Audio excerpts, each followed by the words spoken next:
Армысыздар әйел әлемі арнамның оқырмандары. Көкек анамды кешірмеймін.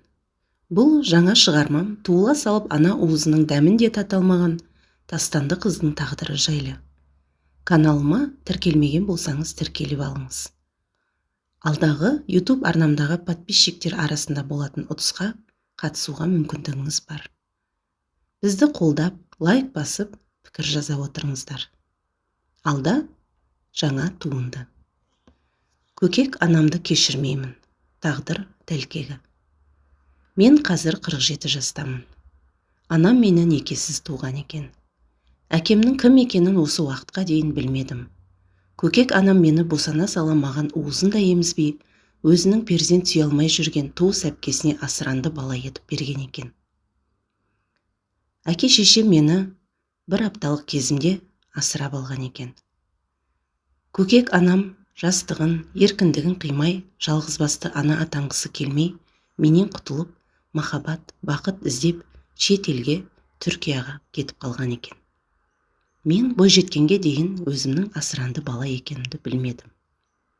4 жасқа толып, енді ес біліп жүрген кезімде әкем мезгілсіз қайтыс болды. Анам 44 жасында жесір қалды. Сөйтіп, үйде ер адам болу керек деп, өзінің жалғыз інісінің кәмелет жасқа толған баласын қолына алып, аяқ астынан ағам пайда болды.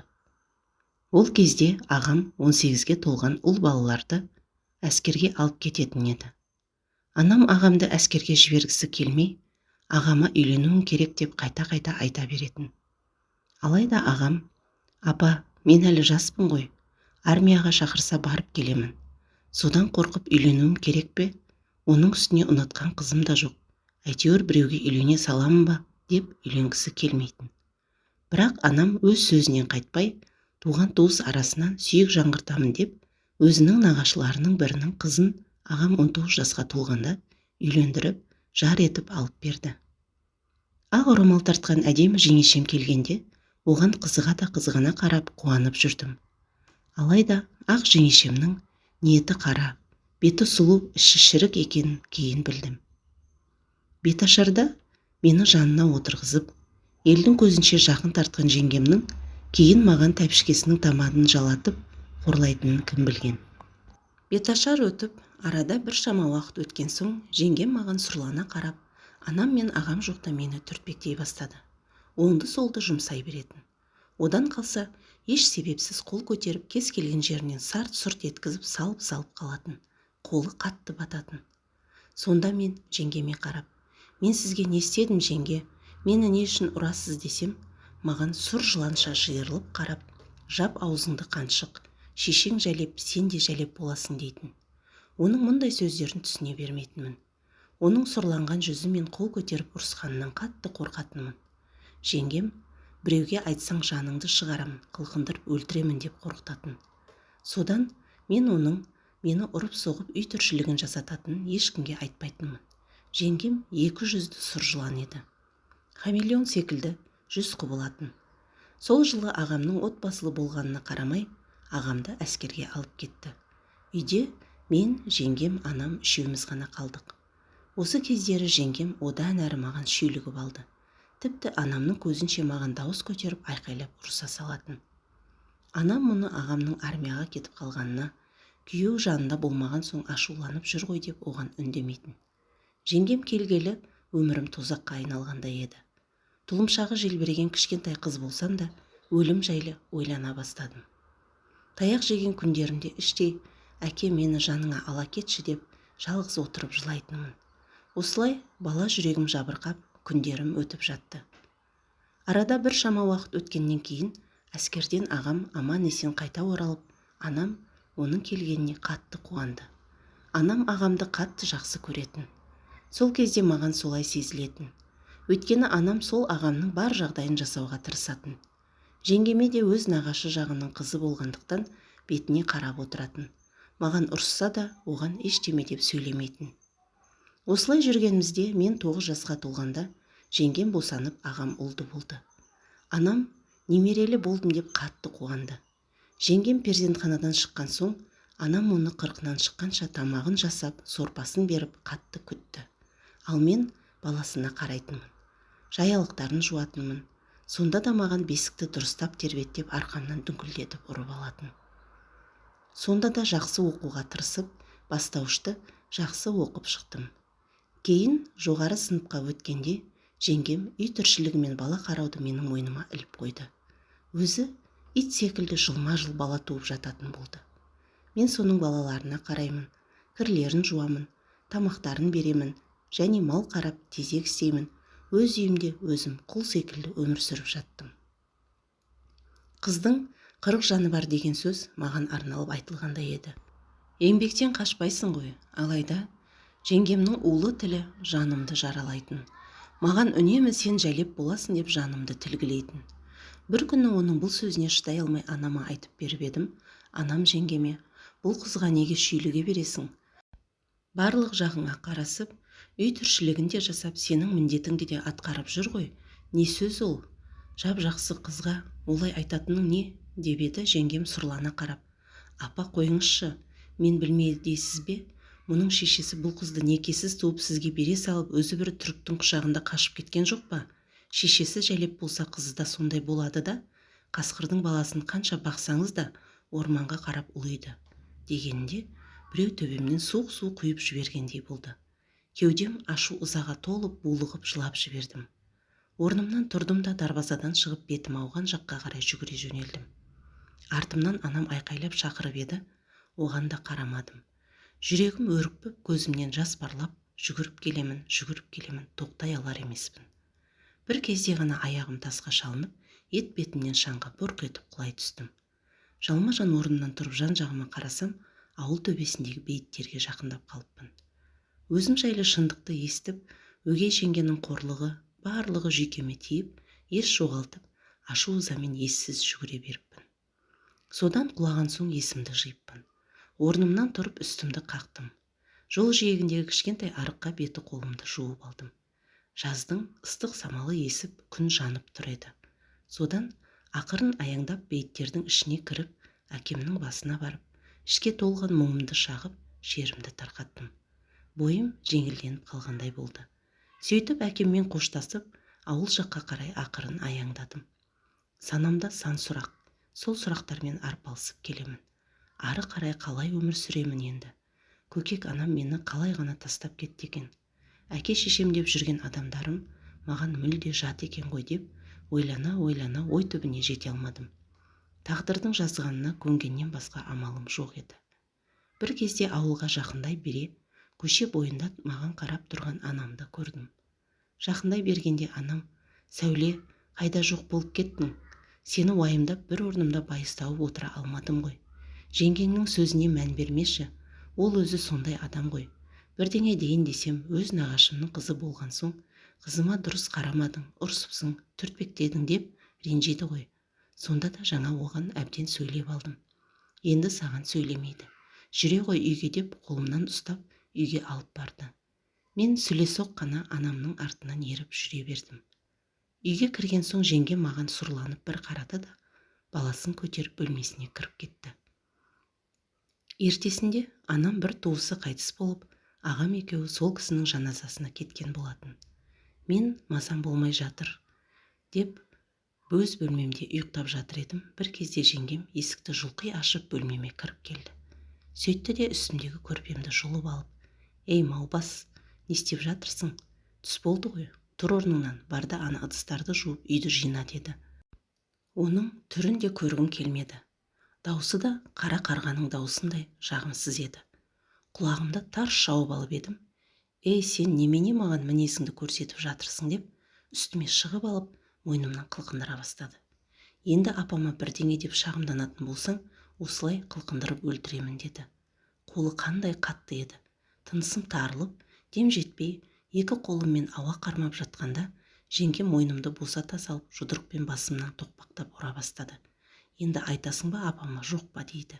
Мен қорыққанмын. "Айтпаймын жеңеше, ұрмашы" деп тамағым қырылдап жылап едім. Орнынан тұрды да: "Смотри, енді аузыңнан шығатын болса, жаныңды шығарамын. Тұр да жу ана ыдыстарды. Сосын үйді жинап, есіктің алдына су сеуіп, сыпыр" деп өз бөлмесіне кетіп қалды. Құлағымда оның кешегі сөзі әлі жаңғырып тұр еді. Асыранды бала екенімді білгелі іштей сынып кеткендей едім. Өмірге деген ешқандай қызығушылығым қалмады.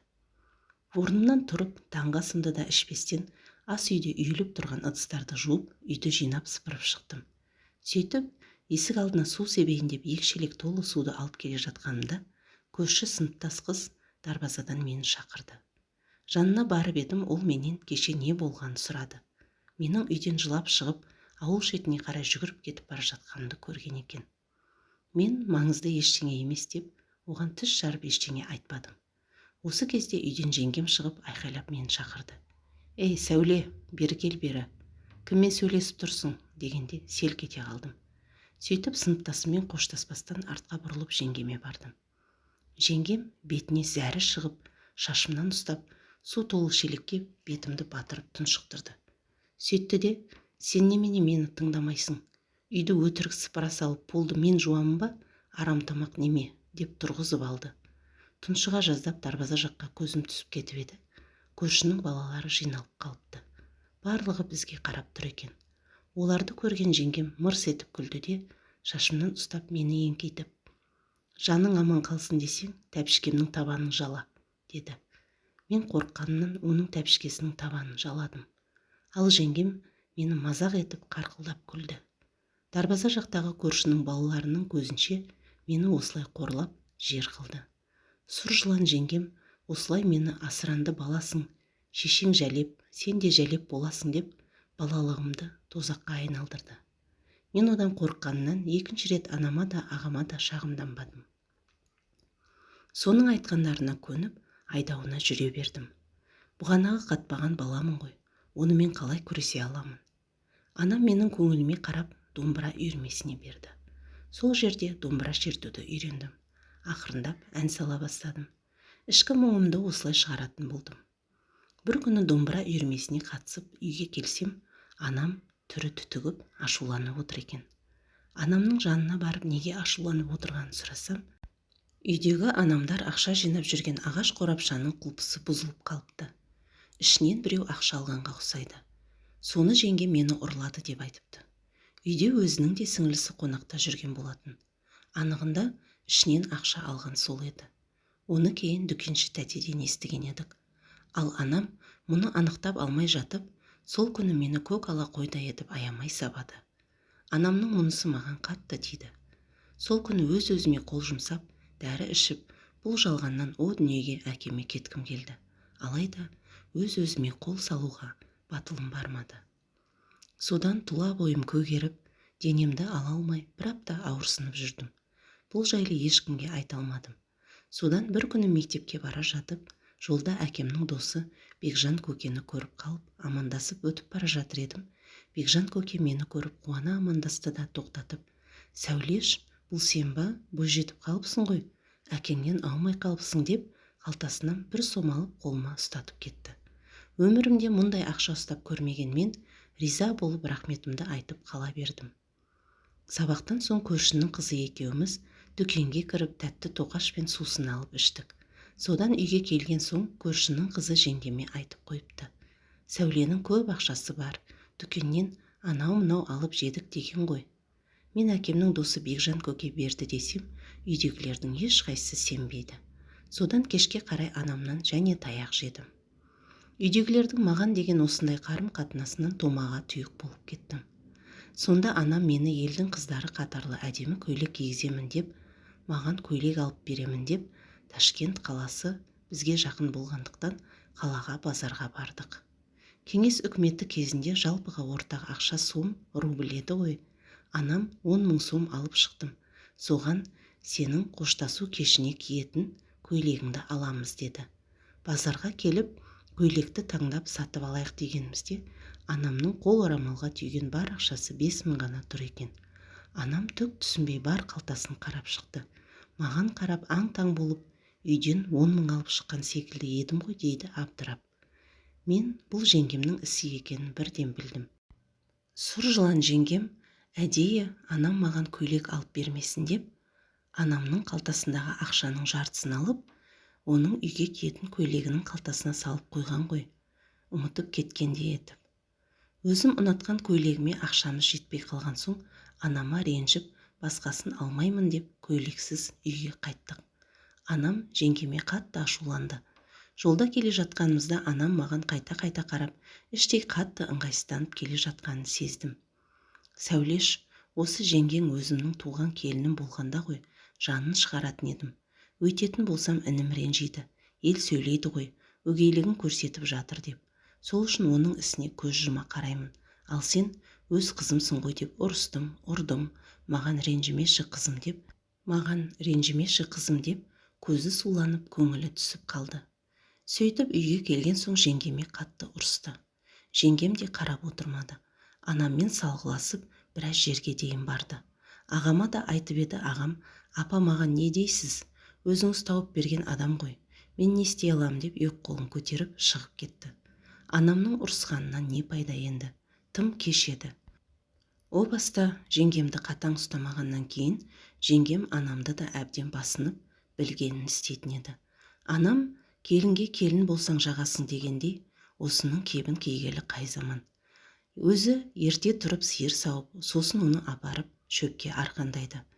Анам сиырға кете салысымен жеңгем тұрып, бірінші ісі менің көрпемді жұлып алып, барда жұмысыңды істе деп мені оятатын. Мен көзімді аша салып, үй тіршілігіне кірісетінмін. Есіктің алдына су сеуіп сыпырамын. Сонан кейін самауырын қойып, шай қайнатып, анам келгенше дастархан жасап қоямын. Анам сиыр сауып келген соң, шай ішіп, ошаққа сүтті пісіреміз. Сонан кейін мен малдың жапасынан тезек жасаймын. Ал анам түскі астың қамына кірісетін еді. Балалық шағым жеңгеме қызмет етумен өтіпті. Осының барлығын қазір еске алып жазып отырмын. Жеңгем мені тастанды бала деп, жетімге ойына келгенін істеп қорлық көрсетті.